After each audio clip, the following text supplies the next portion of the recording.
Welcome to my YouTube channel Edco classes. My name is Manish और आप देख रहे हैं एडको क्लासेस को। सबसे पहले आप सभी को बहुत बहुत थैंक यू मेरे चैनल के साथ जुड़ने के लिए।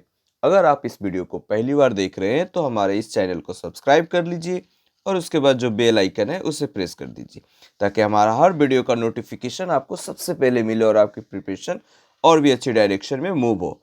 तो आज मैं आपके साथ डिस्कस करने वाला उस टॉपिक का नाम है, उस क्वेश्चन को जो प्रीवियस ईयर में पूछी गई, जो बार बार पूछी जाती है, उस क्वेश्चन का नाम है what suggestion are made in NCF 2005 for curriculum improvement. NCF 2005 की क्या रोल रही करिकुलम इम्प्रूवमेंट करने के लिए। हाँ दोस्तों, ये क्वेश्चन जो है हर एक साल रिपीटेड हो रही है पाटलिपुत्रा यूनिवर्सिटी में।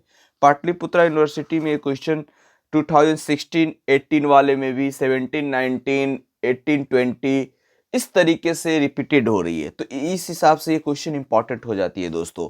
तो ये आपका नॉलेज एंड करिकुलम टॉपिक का ये इंपॉर्टेंट क्वेश्चन आज मैं आपके साथ डिस्कस करने वाला हूं, जो लेक्चर नंबर 17 होने वाला है दोस्तों। ये पाटलिपुत्रा यूनिवर्सिटी में ये क्वेश्चन पूछी जाती है।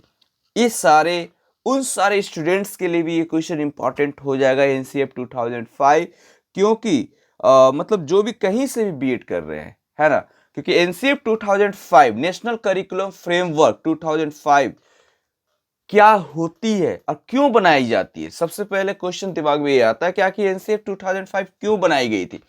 आपको मैं बताते चलो कि जब 1986 में न्यू नेशनल एजुकेशन पॉलिसी जब आई थी, उसी को फिर 36 इयर्स बाद यानी 2020 में न्यू एजुकेशन पॉलिसी आई थी, तो उसके बाद एक करिकुलम फ्रेमवर्क किया जाता है ताकि करिकुलम में चेंजेस किया जाए। प्रेजेंट के सिनारियो को, नीड को देखकर, स्टूडेंट की नीड क्या है उसके हिसाब से हम कैसे दूसरे देशों के साथ कंपीट कर सकते हैं, है ना।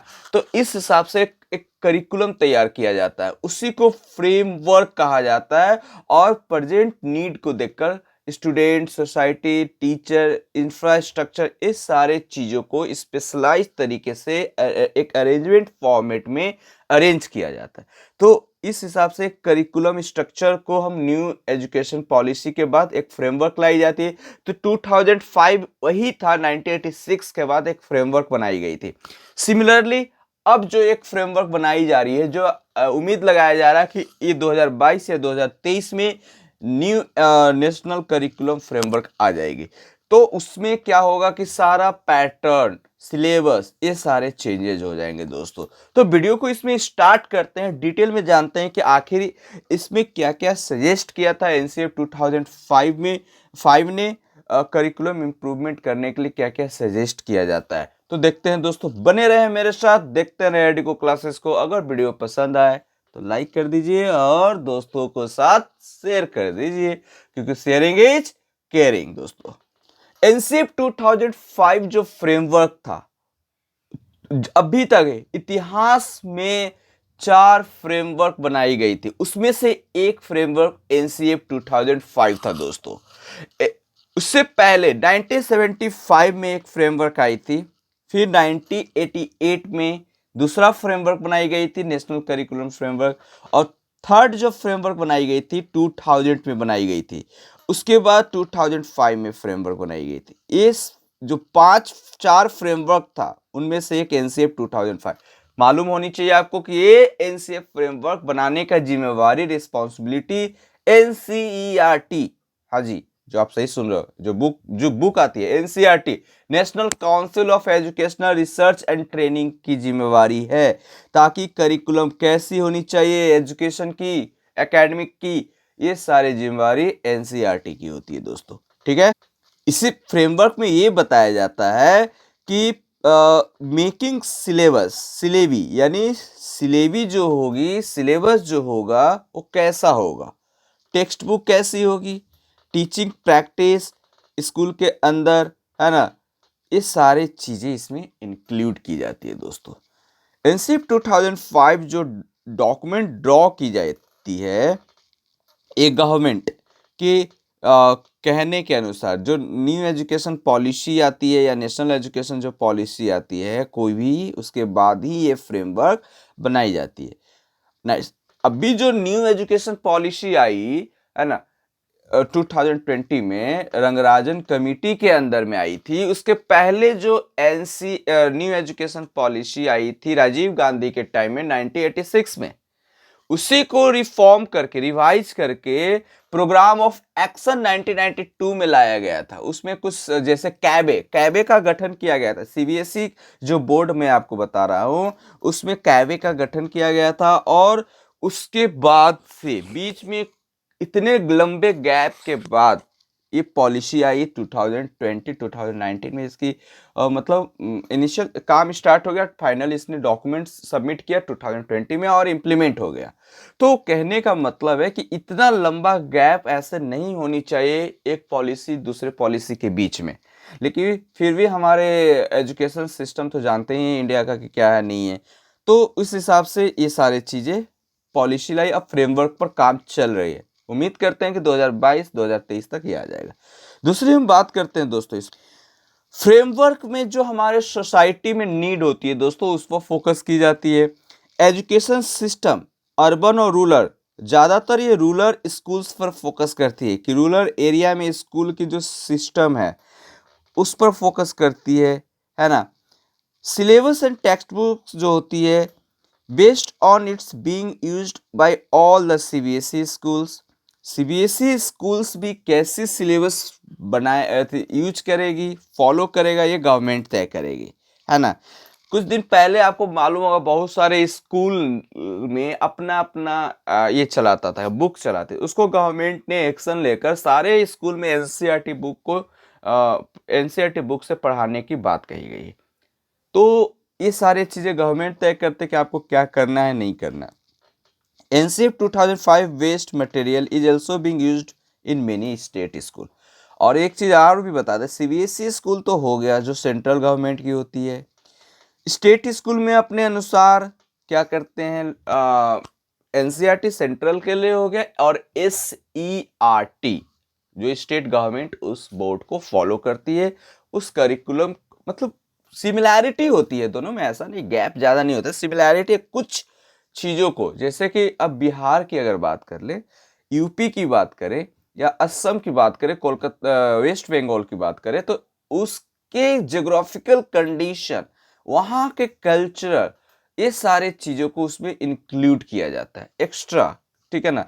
तो वो करिकुलम SCRT कहलाएगा, ठीक है ना। आगे देखते हैं इसमें क्या क्या है दोस्तों। NCF 2005 जो है ना 22 लैंग्वेज, ऐसे भी संविधान में 22 लैंग्वेज को अप्रूव्ड किया गया है। तो 22 लैंग्वेज भी ये ट्रांसलेट की जाती है, आपको जितने भी मटेरियल मिल जाएंगे 22 लैंग्वेज में। और साथ ही साथ और सिलेबस जो है 70 स्टेट्स में इसका इम्प्लीमेंट हो चुकी है। 17 states, I repeat 17 states. NCERT gave a grant.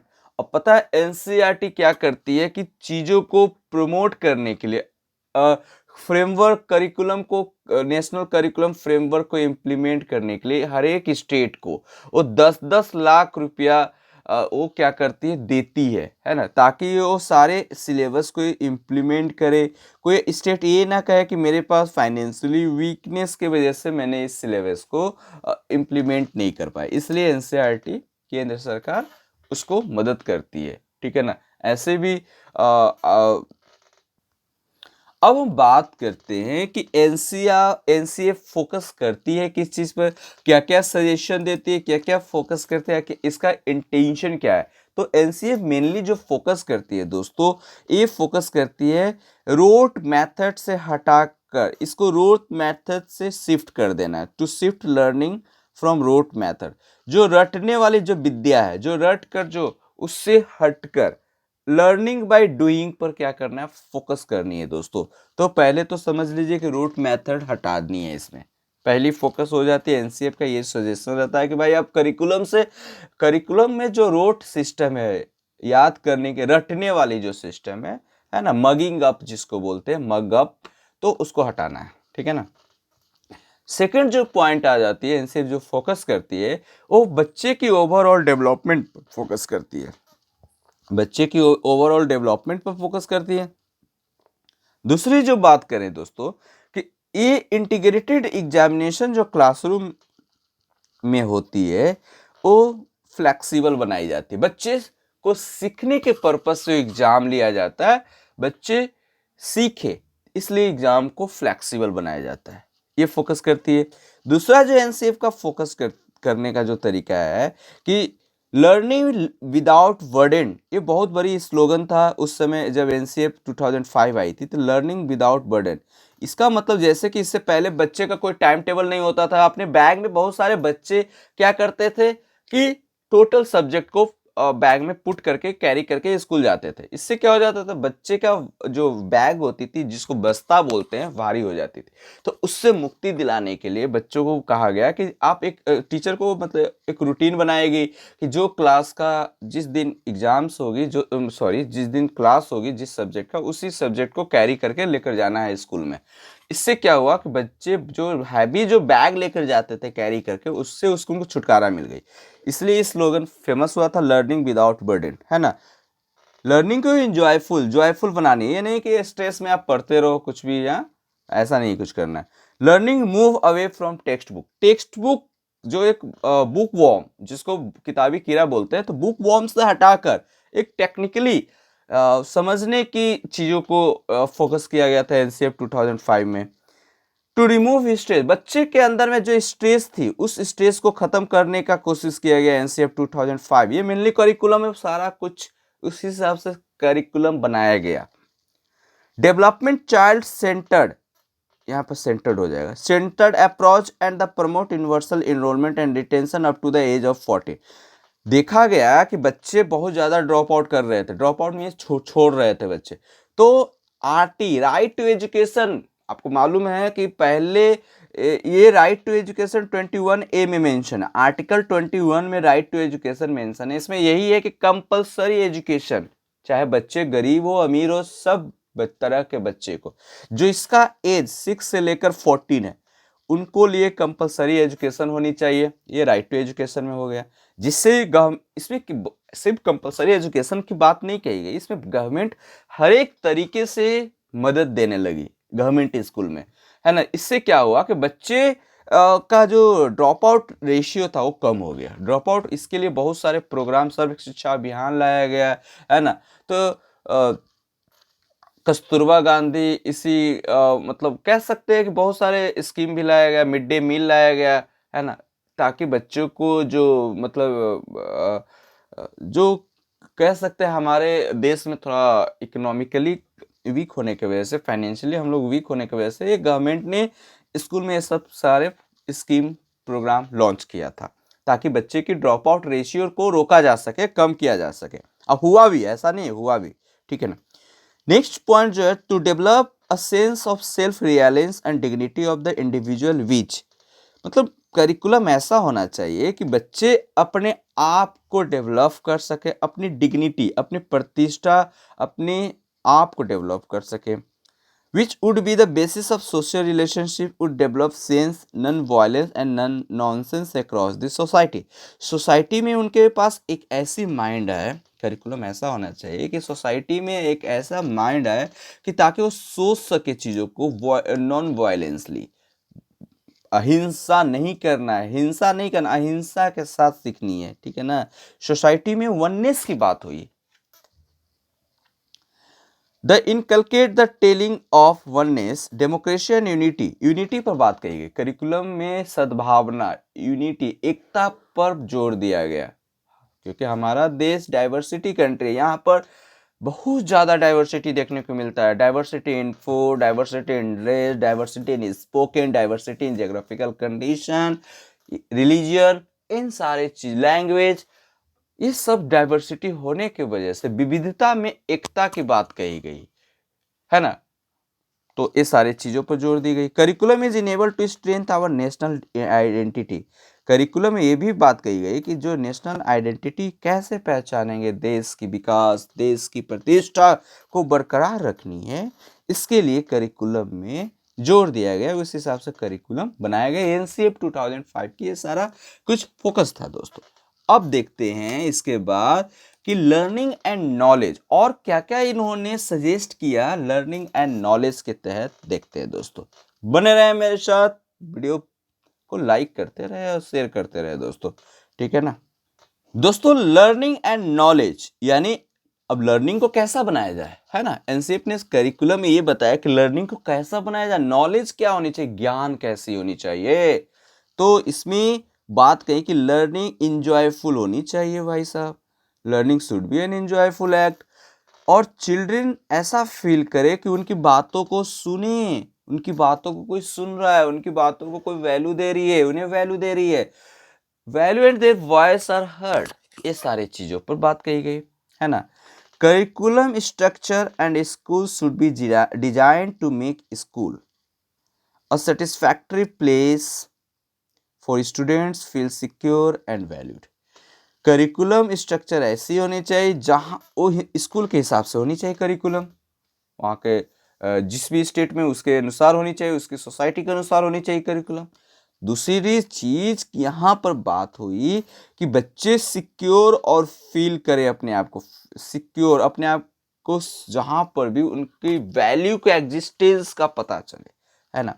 Curriculum should be focus on holistic development, curriculum जो होलिस्टिक डेवलपमेंट, ओवरऑल डेवलपमेंट की बात कही, है ना। बच्चे की ओवरऑल डेवलपमेंट होनी चाहिए, करिकुलम उस हिसाब से बनाया जाए ताकि उनकी लर्निंग को इन्हेंस किया जाए।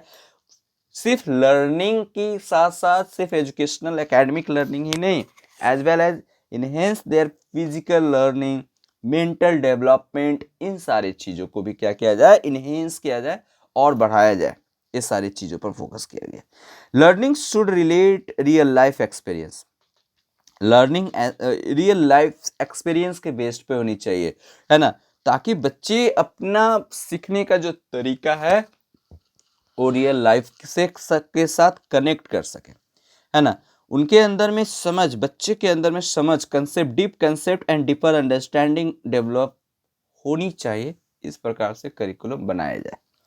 दूसरी बात बोला गया कि curriculum should prepare the student and provide support for social and emotional support that will inculcate positive behavior and provide skills essential to cope with situations and they encounter their lives, fear, pressure and gender stereotypes, है ना। Curriculum को आप ऐसा तैयार करो ताकि उस provide support for social and emotional support, है ना, सोशल सपोर्ट और इमोशनल सपोर्ट प्रोवाइड कर सके और उनके अंदर में पॉजिटिव बिहेवियर डेवलप हो सके, स्किल डेवलप हो सके, ताकि जो स्किल उनमें डेवलप हो वो प्रेजेंट सिचुएशन के हिसाब से, किसी भी सिचुएशन के हिसाब कहीं भी रहे तो वो अपने आप को कोप अप कर सके, अपने आप को किसी भी समस्या से वो निकल सके, है ना। इनकाउंटर इन देयर लाइफ, कोई भी, जैसे पेंडेमिक आया था तो इस पेंडेमिक में बहुत सारे स्किलफुल बच्चे उस पेंडेमिक में अपने आप को स्ट्रेस फ्री फील किए, अब बहुत सारे बच्चे स्ट्रेस फ्री नहीं स्ट्रेस फुल फील किए। दोनों में अंतर यही था कि बहुत जो स्ट्रेस फ्री फील किए उनके पास स्किल थी और जो स्ट्रेस फुल फील किए उनके पास स्किल की कमी थी, लैकनेस ऑफ स्किल थी। इसीलिए यहाँ पर बात कही गई कि बच्चे के अंदर में ऐसी स्किल को डेवलप करो कि वो कहीं भी किसी सिचुएशन में भी रहे तो cope with that situation, okay. Peer pressure ना रहे, जेंडर स्टीरियोटाइप्स की जो भावनाएं हैं सोसाइटी में चलती है वो सारे चीज़ों से उनको मुक्ति मिले, ऐसी करिकुलम बनानी चाहिए। सेकंड चीज़ें, constructivist learning has to be art of the curriculum, behaviourist पर ज़्यादा फोकस ना कर कंस्ट्रक्टिविस्ट पर फोकस किया गया। कंस्ट्रक्टिविस्ट कंस्ट्रक्टिव लर्निंग पर होनी चाहिए, है ना। जैसे कि जीन पियाजे, वाइगोस्की जैसे साइकोलॉजिस्ट की आइडिया को इसमें, जॉन डीवी जैसे आइडियाज को इसमें इंक्लूड होनी चाहिए। Situation and opportunity have to be created for students, provide students challenge, encourage creativity and active participation for student. Situation और अपॉर्चुनिटी बच्चों के लिए ज़्यादा से ज़्यादा प्रोवाइड करनी है ना, ताकि वो अपने बगल वाले अपने से दूसरे देश के बच्चे के साथ पूरी वर्ल्ड में चैलेंजिंग जो जॉब है उनके सामने कुछ भी आती है उसको फेस कर सके। उनको इनकरेज करनी चाहिए, बच्चों को कभी डिस्करेज नहीं करना है, उन्हें इनकरेज करनी है ना, ताकि वो क्या कर सके, अपने आप को और ज़्यादा से ज़्यादा सिक्योर और सेफ्टी फील कर सके और किसी भी एक्टिविटी में वो पार्टिसिपेट करने के लिए मोटिवेट हो सके, इस प्रकार की करिकुलम होनी चाहिए। Student have to be encourage to interact with peers, मतलब करिकुलम ऐसी होनी चाहिए, एनसीएफ ने बोला कि स्टूडेंट जो है इनकरेज हो, दोस्तों के साथ इंटरेक्ट हो, कम्युनिकेट करे, शेयर करे टीचर के साथ, एंड ओल्डर पीपल जो होते हैं उनके साथ भी अपना चीज़ों को जो भी है उसको चीज़ों को शेयर करे। Would open up many more rich learning opportunity.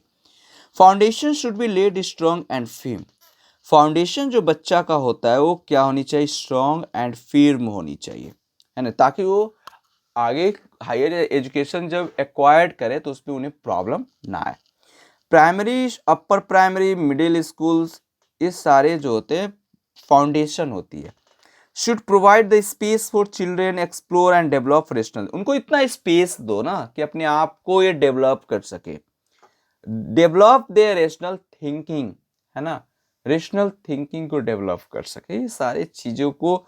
तो स्पेस जब आप दोगे नहीं तो कैसे डेवलप करेंगे, तो इसलिए रेशनल स्पेस देने की बात कही गई इन सारे स्टेज में, मिडिल, अपर और प्राइमरी स्टेज, क्योंकि it these all stage are foundation to build up our career, career के बिल्ड करने का ये सारा फाउंडेशन होती है दोस्तों। अब हम बात करेंगे इसका curricular area, school stages and assessment को डिस्कस करते हैं। दोस्तों करिकुलर एरिया, करिकुलर कहाँ तक इन्होंने अपना एरिया सेट किया, किस किस चीज़ों को, कौन कौन से सब्जेक्ट की फोकस किया था उसको देखते हैं, और किस करिकुलम में किस सब्जेक्ट में इन्होंने क्या कहा, है ना। स्कूल स्टेजेस और असेसमेंट में क्या कहा, जैसे कि सबसे पहले हम बात करते हैं आपका लैंग्वेज, तो इन्होंने 3 लैंग्वेज पर बात कही, है ना, एक मदर टंग पर बात कही। इन्होंने कहा कि जो कम्युनिकेशन होनी चाहिए, मीडियम ऑफ कम्युनिकेशन, वो होम लैंग्वेज में होनी चाहिए। जो फर्स्ट लैंग्वेज जो होनी चाहिए वो मदर टंग होनी चाहिए या रीजनल लैंग्वेज होनी चाहिए, जो भी रीजन के बच्चा हो। Second language Hindi speaking state वाले में मॉडर्न इंडियन लैंग्वेज या फिर इंग्लिश होनी चाहिए। जहाँ पर हिंदी नहीं बोली जाती है, नॉन हिंदी स्टेट्स, वहाँ पर सेकेंड लैंग्वेज नहीं होनी चाहिए, थर्ड लैंग्वेज इंग्लिश या मॉडर्न इंडियन लैंग्वेज होनी चाहिए। ये सारी चीज़ों पर इन्होंने बात की दोस्तों। इन्होंने मैथमेटिक्स के बारे में बोला कि emphasise for learning mathematics, learning mathematics पढ़ने पर जोर देना चाहिए, बच्चों को रियल लाइफ से जोड़कर मैथमेटिक्स पढ़ाया जाना चाहिए, है ना। तो इन्वायरमेंटल जो होनी चाहिए मैथमेटिक्स पेडागोजी का, वो फेवरेबल होनी चाहिए स्टूडेंट के हिसाब से, ज़्यादा बोरिंग, ज़्यादा स्ट्रेस, ज़्यादा मतलब कॉम्प्लिकेटेड नहीं होना है, रियल लाइफ को जोड़कर मैथ को पढ़ानी है, इस हिसाब से मैथमेटिक्स और करिकुलम में मतलब इंजॉयफुल तरीके से इंक्लूड की जानी चाहिए, ठीक है ना।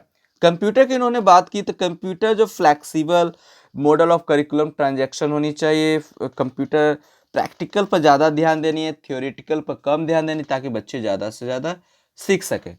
न्यू टेक्नोलॉजी को अपने सिलेबस के साथ जोड़ कर देखनी है, इंडिविजुअल लर्निंग स्टाइल को प्रमोट करनी है, encourage use of flexible curriculum content, इन सारे चीज़ों को कंप्यूटर के सब्जेक्ट में इंक्लूड करनी चाहिए, ये सारे पॉलिसी। साइंस की अगर हम बात करें तो जो पेडागोजी ऑफ लर्निंग साइंस है वो डिजाइन होनी चाहिए। Aims of learning science is to learn fact and principle of science के according, to relate local as well as global issue of science, जो भी लोकल इशू है, ग्लोबल इशू है, उसको ध्यान में रखकर साइंस की करिकुलम तैयार की जानी चाहिए, है ना। The value of honesty, integrity, cooperation, concern for life and preservation of environment and to culture, इन सारे चीज़ों को भी इंक्लूड करनी चाहिए, ताकि और इसके कनेक्ट करना चाहिए हमारे करिकुलम को, ताकि बच्चे ज़्यादा से ज़्यादा अवेयर हो सके, है ना। अब बात करते हैं सोशल साइंस की।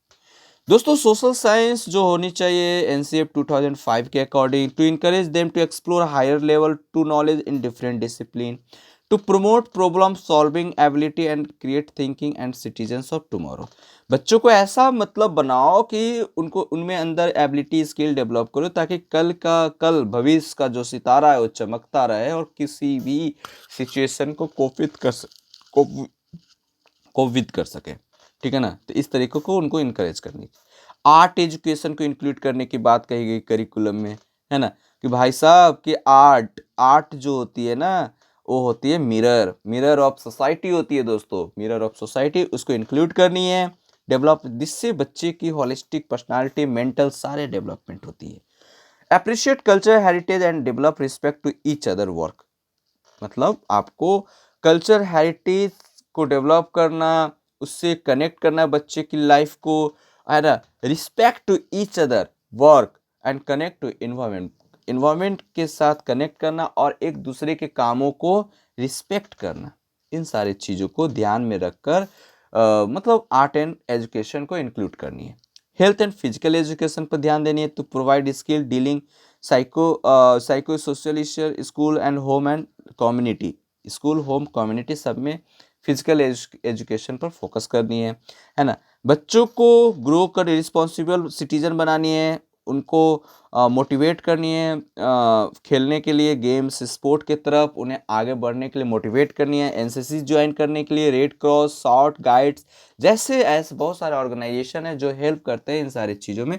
तो इस हिसाब से बच्चों को आगे बढ़ने के लिए खेल पर ज़्यादा फोकस करनी है, ध्यान देनी।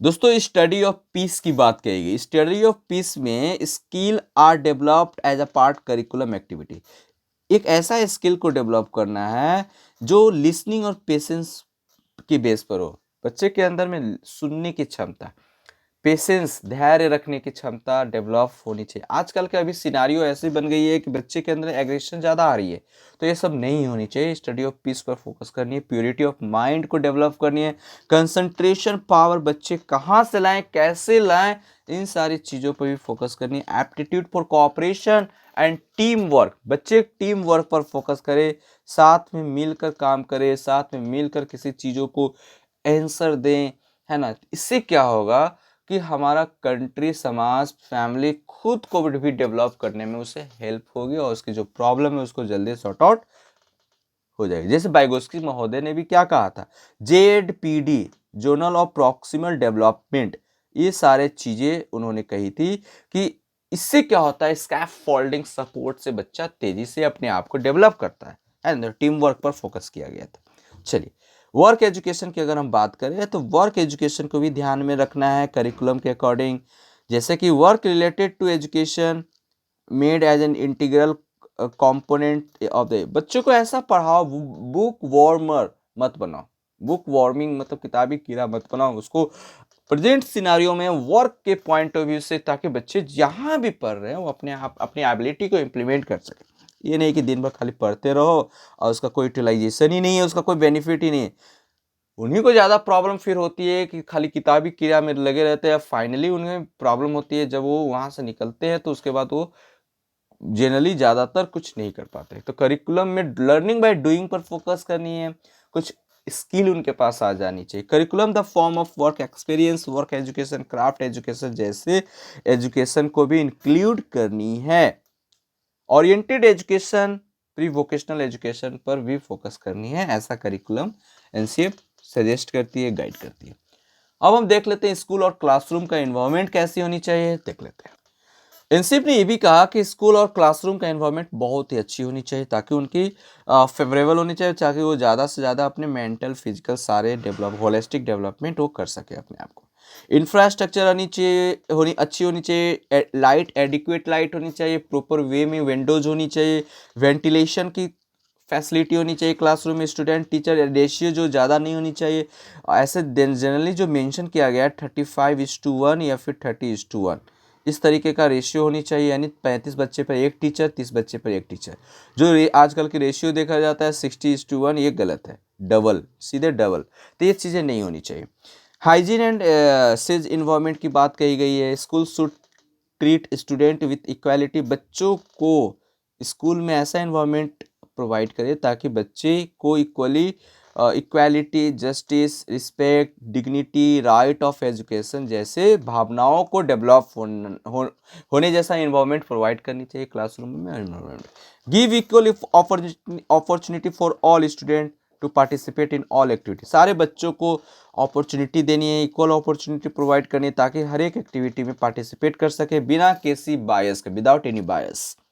School should also be well equipped with library, school में वेल इक्विप्ड सारे फैसिलिटी के साथ लाइब्रेरी होनी चाहिए, लेबोरेटरी होनी चाहिए और एजुकेशन टेक्नोलॉजी लैब होनी चाहिए। इन सारे चीज़ों पर फोकस करनी है दोस्तों। तो आई होप आज का जो क्वेश्चन था हमारा उस आपको क्लियर हो गया होगा। क्वेश्चन यही था कि what suggestion are made in NCF 2005 for curriculum improvement. तो ये वीडियो आपको कैसा लगा, आपके एग्जाम के पॉइंट ऑफ व्यू से काफ़ी इंपॉर्टेंट थी, ये टॉपिक क्लियर हो गया होगा। नेक्स्ट वीडियो के साथ मिलते हैं दोस्तों, तब तक अपना ख्याल रखिएगा। Have a good day, take care.